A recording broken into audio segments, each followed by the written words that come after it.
శ్రీ గురు బ్రహ్మ శ్రీ మహాగణపతి నమః. 17th మార్చి నుంచి 23 మార్చి వరకు తులారాశి వారికి చంద్రమాను అనుసరించి గోచార రీత్యా ఎటువంటి ఫలితాలు గోచరిస్తున్నాయనేది చూద్దాం.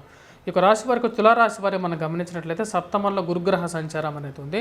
గురువు యొక్క ప్రభావం అనేది ఈ రాశి వారి మీద పూర్తిగా ఉందన్నమాట. దీనివల్ల ఆరోగ్య ప్రభావితంగా కొన్ని చికాకులు వచ్చినప్పటికీ దాని నుంచి బయటికి రావటం, ఆ ఇమ్యునలాజికల్ పవర్ అనేది కొంచెం ఎక్కువగా ఉంటుందన్నమాట.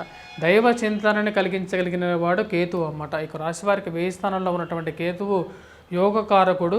మరియు అదేవిధంగా 12వ ఇంట్లో ఉన్నప్పుడు దైవ చింతనని కలిగిస్తూ ఉంటాడు. పారమార్థిక చింతన, ఆ పుస్తక పఠనాన్ని కూడా కలిగిస్తూ ఉంటాడు అన్నమాట. ఇక రాశి వారికి వచ్చేటప్పటికీ మనం గమనించినట్లయితే ముఖ్యంగా పంచమంలో వచ్చేటప్పటికి శని, కుజుడు, శుక్రుడు కలిసినటువంటి కాంబినేషన్ ఉందన్నమాట. దీని రీత్యా వచ్చేటప్పటికి అధికమైనటువంటి ఖర్చుకి కారకుడుగా తయారవుతున్నాడు ఇప్పుడు కుజుడు ఎప్పుడైతే పంచమంలో ఉంటాడో అంత అనుకూలమైనటువంటి ఫలితాలని ఇవ్వడు అని చెప్పి శాస్త్రం చెప్తుంది. అలాగే పిల్లలకి అనారోగ్య సంబంధితమైన విషయాల్లో కొద్దిగా జాగ్రత్తగా ఉండాలి. వారికి ఆరోగ్యాన్ని పరిరక్షించుకోవాలి. వ్యాపార ప్రయత్న సంబంధితమైన విషయాల్లో కూడా ఇన్వెస్ట్మెంట్స్ అనేది భారీ ఇన్వెస్ట్మెంట్స్ విషయంలో తగు జాగ్రత్తలు తీసుకోవాల్సినటువంటి ముఖ్యమైనటువంటి సూచన. ఇక రాశి వారికి వచ్చేటప్పటికి షష్టంలో రవి అనుకూలమైనటువంటి ఫలితాలు ఇవ్వగలుగుతున్నాడు.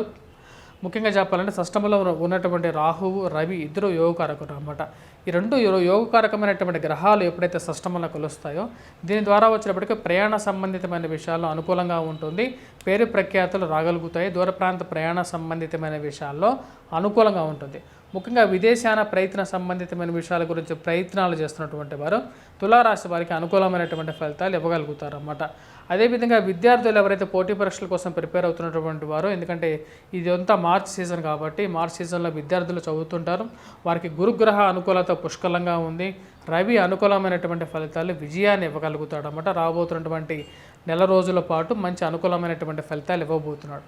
సో దీని రీత్యా వచ్చినప్పటికీ వీరు విజయంలో కొద్దిగా కష్టపడి చదవగలిగితే విజయాన్ని సాధించడం అనేది పెద్ద కష్టమేం కాదన్నమాట. ఈ రాశి వారికి రాబోతున్నటువంటి ఎగ్జామ్స్ ఏవైతే ఉన్నాయో ముఖ్యంగా వచ్చేటప్పటికి ఈ intermediate exams, 10th class exams, వాటితో పాటు పోటీ పరీక్షలు, కాంపిటేటివ్ ఎగ్జామ్స్ కూడా రాబోతున్నాయి. వాటిలో కూడా విజయాన్ని సాధించగలుగుతారు ఈ రాశివారు. మరి అదేవిధంగా ఉద్యోగస్తులకు ఎలా ఉంది అంటే ఉద్యోగస్తులకి కొద్దిగా ఖర్చు అనేది కొద్దిగా ఎక్కువగా అయ్యే విధంగా ఉంది. తులారాశి వారికి వచ్చినప్పటికీ పంచమంలో ఉన్నటువంటి కుజుడు అంత యోగ్యాన్ని ఇవ్వట్లేదు. కాకపోతే ఇక రాశి వారికి వచ్చేటప్పటికి రవి అనుకూలత వల్ల వీరికి వచ్చేటప్పటికి ట్రాన్స్ఫర్స్ రిలేటెడ్ ఇష్యూస్లో కొంచెం అనుకూలంగా ఉంటుంది. అదేవిధంగా ఉద్యోగ ప్రయత్న సంబంధితమైన విషయాలతో పాటు ప్రమోషన్స్, నూతన స్థల మార్పిడి గురించి ప్రయత్నాలు చేసినప్పుడు వాటిలో అనుకూలత అనేది వీరు పొందగలుగుతారు. నూతన ప్రదేశాల్లోకి వెళ్ళి కొత్త ఉద్యోగంలో జాయిన్ అవ్వటం అనేది జరగటం అది వీరి మానసిక ఆనందానికి గల కారణంగా జరుగుతుందన్నమాట. ఉన్న స్థలంలో కూడా వీరికి ప్రమోషన్స్ గురించి ప్రయత్నాలు చేసినట్లయితే సానుకూలమైనటువంటి ఫలితాలు పొందగలుగుతారు. అదేవిధంగా వివాహ ప్రయత్న సంబంధితమైన విషయాలకి తులారాశి వారికి సప్తమంలో ఉన్నటువంటి గురువు పూర్తి యోగ్యాన్ని ఇవ్వగలుగుతాడు. అది మంచి అనుకూలమైనటువంటి ఫలితాలు కూడా ఇవ్వగలుగుతుంది అన్నమాట. గురుగ్రహ దృష్టి రీత్యా వివాహ ప్రయత్న సంబంధితమైన విషయాల్లో అనుకూలంగా ఉంటుంది. నూతన వివాహ ప్రయత్న విషయాలు, పునర్వివాహ ప్రయత్న సంబంధితమైన విషయాలు తులారాశి వారికి అనుకూలంగా ఉంటుంది. ఉద్యోగస్తులు, వ్యాపారస్తులతో పాటు ఇక రాశిలో ఉన్నటువంటి రాజకీయ రంగం వల్ల వారికి కూడా రాహుకేతువుల యొక్క ప్రభావ రీత్యా అనుకూలమైనటువంటి ఫలితాలు గోచరిస్తూ ఉన్నాయన్నమాట. ఇక రాశివారు చేసుకోవాల్సినటువంటి పరిహారాలు, ఎటువంటి పరిహారాలు చేసుకోవాలి ఇక వారం అనేది మనం గమనిద్దాం. ఇక రాశివారికి వచ్చేటప్పటికి పంచమంలో ఉన్నటువంటి కుజుడు యోగ్యాన్ని ఇవ్వట్లేదు కాబట్టి కుజగ్రహ అనుకూలత అనేది వీరికి చాలా ఇంపార్టెంట్.